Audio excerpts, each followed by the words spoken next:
Hi class, this is my ofrenda for the Dia de los Muertos project. I decided to honor the lives of the children who have died while in ICE detention centers. This is a policy I hold very close to my heart, being that I am a first generation Latina and the stories and voices of these migrants hits close to home. I want to dive in a little to the backbone of immigration policies because it isn't something new. However, we have seen that in the past few years it has completely turned into a human rights crisis. The first quote I chose from our textbook really puts things in perspective. It allows us to better understand the driving forces of stricter policies. And this is the quote: "The driving force behind the immigration detention business are private companies who profit from it." As we learned a few weeks ago and read in Chapter 3 that dealt with mass incarceration, there is substantial evidence that keeping people locked up and in cages is a profitable business. It is the very backbone of these unjust policies we are now witnessing.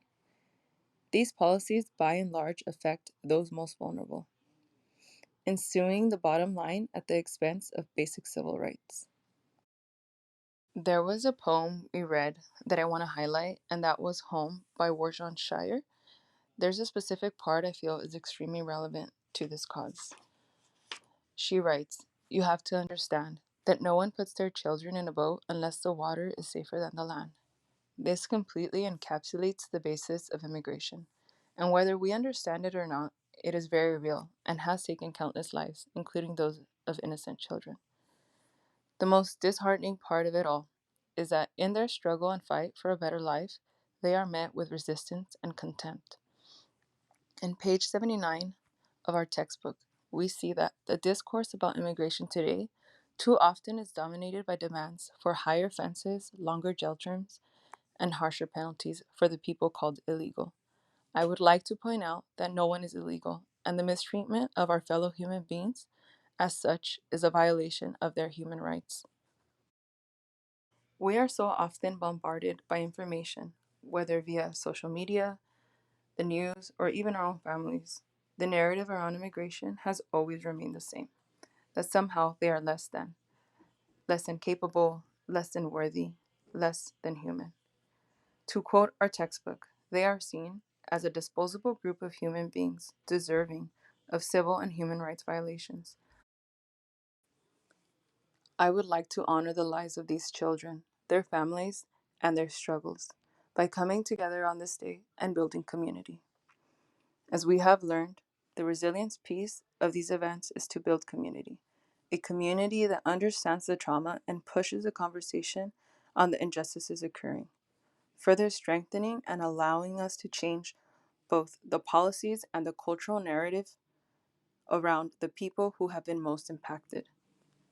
Tenemos que ser la voz para los que ya no tienen voz. Lastly, I wanted to go into some details of my ofrenda. On the bottom, there are 7 tombstones, each with their names, their age, the country they were migrating from, and the actual date of their deaths. On each tombstone is a white cross to represent their purity and innocence. Behind that is a fence. This represents the border. Behind that, you can see dirt, which is representative of their journey.